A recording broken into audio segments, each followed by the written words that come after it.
एक सड़क का नाम क्या बदला, अपने आप को बुद्धिजीवी और सभ्य कहलाने वाले या फिर यूं कहे भारत के इतिहास के ठेकेदार परेशानी में आ गए। और फिर 80 साल पुरानी एक बहस फिर से जिंदा हो गई। कुछ लोग कह रहे हैं इतिहास बदला जा रहा है, कुछ कह रहे हैं इतिहास को सुधारा जा रहा है, और कुछ लोग पूछ रहे हैं आखिर ऐसा क्या है इस नाम में जिसने इतने लोगों को बेचैन कर दिया है।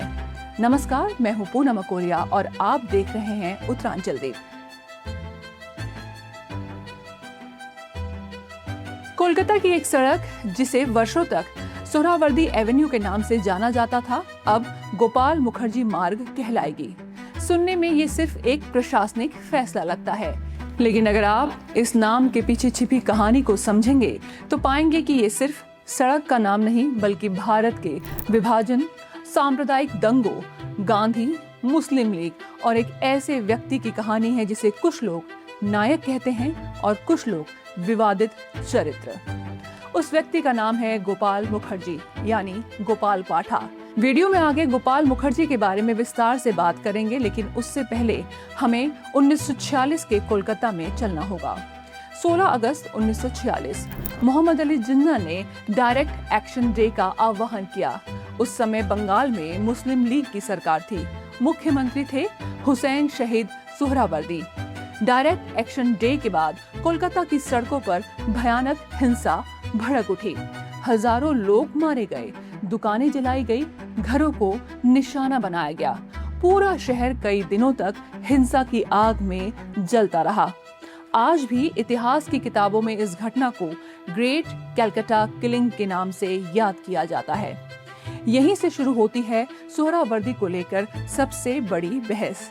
सोहरावर्दी को बूचर ऑफ कलकत्ता के नाम से भी जाना जाता है, लेकिन यहाँ एक बात साफ कर देना जरूरी है, जिस सड़क का नाम बदला गया है वो सीधे तौर पर हुसैन शहीद सोहरावर्दी यानी बूचर ऑफ कलकत्ता के नाम पर नहीं थी।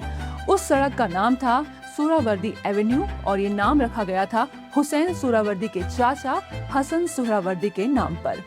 ब्रिटिश शासन के दौर में वे रेलवे में डॉक्टर थे। जब कलकत्ता विश्वविद्यालय को नए वाइस चांसलर की तलाश थी तो ब्रिटिश प्रशासन किसी मुस्लिम चेहरे को इस पद पर देखना चाहता था।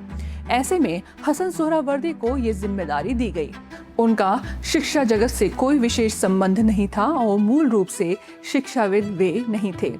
1932 में एक घटना ने उन्हें अचानक चर्चा में ला दिया। कलकत्ता विश्वविद्यालय के एक कार्यक्रम में तत्कालीन बंगाल के गवर्नर स्टैनली जैक्सन मुख्य अतिथि थे। इसी दौरान स्वतंत्रता सेनानी बीना दास ने गवर्नर पर गोली चलाने का प्रयास किया। बताया जाता है कि हसन सोहरावर्दी ने बीना दास को पकड़ लिया। इसके बाद उनके खिलाफ मुकदमा चला और उन्हें कठोर सजा मिली। ब्रिटिश सरकार ने इस भूमिका के लिए हसन सोहरावर्दी को नाइटहुड की उपाधि प्रदान की। हालांकि बाद में उन्होंने ये उपाधि लौटा दी। कहा जाता है कि तुर्की के खलीफा और मुस्लिम दुनिया से जुड़े मुद्दों पर ब्रिटिश नीतियों के विरोध में उन्होंने ये कदम उठाया था।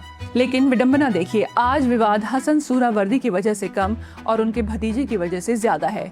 वही भतीजा हुसैन शहीद सोहरावर्दी 1946 में बंगाल का मुख्यमंत्री, मुस्लिम लीग का बड़ा नेता और डायरेक्ट एक्शन डे के दौरान बंगाल सरकार का मुखिया। 16 अगस्त 1946 मोहम्मद अली जिन्ना के आह्वान पर डायरेक्ट एक्शन डे शुरू हुआ। कुछ ही घंटों में कोलकाता हिंसा की आग में झुलसने लगा। हजारों लोग मारे गए, पूरे शहर में दंगे फैल गए और उस समय सोहरावर्दी सरकार और ब्रिटिश प्रशासन ने ये सब होने दिया। 16 अगस्त, 17 अगस्त, 18 अगस्त, तीनों दिनों तक कोलकाता हिंसा से जूझता रहा। हजारों हिंदुओं का कत्ल हुआ। इसी दौरान एक नाम तेजी से उभर कर सामने आया, गोपाल मुखर्जी, जिन्हें लोग गोपाल पाठा के नाम से जानते हैं। उनका मटन का कारोबार था। उन्होंने स्थानीय हिंदू युवाओं को संगठित किया और कहा कि एक हिंदू के बदले 10 मुसलमानों को मारा जाएगा। और कुछ वैसा ही भयानक नजारा आने वाले दिनों में देखने को मिला बंगाल में। पाठा और उसके लड़कों ने कोलकाता की सड़कों पर कुछ ऐसा गदर किया कि मुस्लिम लीग घुटने टेकने पर मजबूर हो गया। 19 अगस्त, 20 अगस्त, 21 अगस्त को गोपाल पाटा के लड़कों ने चुन चुन कर हिंदुओं का बदला लिया और बताया जाता है कि तब हुसैन शहीद सुहरावर्दी ने महात्मा गांधी की मदद मांगी और उन्हें इस पूरे मामले में हस्तक्षेप करने के लिए कहा। इस पूरे घटनाक्रम में गांधी जी की भूमिका भी कई बार सवालों के घेरे में आई है, लेकिन आज वो इस वीडियो का विषय नहीं है, उस पर कभी बाद में विस्तार से चर्चा करेंगे। अब वापस लौटते हैं 2026 में। अब सवाल ये उठता है कि किसे याद रखा जाए और किसे भुला दिया जाए। क्या इतिहास केवल वही है जो किताबों में लिखा गया है, या फिर वह भी इतिहास है जो लोगों की यादों में जीवित रहा? गोपाल पाठा का नाम आते ही एक वर्ग को लगता है कि इतिहास का दबा हुआ अध्याय वापस लौट रहा है। दूसरे वर्ग को लगता है कि अतीत को वर्तमान राजनीति के लिए इस्तेमाल किया जा रहा है। लेकिन एक बात तय है, ये विवाद सिर्फ सड़क का नहीं है, ये यादों का विवाद है, ये भारत की पहचान का विवाद है, ये इतिहास के स्वामित्व का विवाद है। शायद इसी वजह से कोलकाता की एक सड़क का नाम बदलने की खबर पूरे देश में चर्चा का विषय बन गई है। जिस तरह से शुभेंदु सरकार ने इस सड़क का नाम बदला है, आपकी इस पूरे मामले में क्या राय है? आप कमेंट बॉक्स में जरूर बताइएगा। नमस्कार।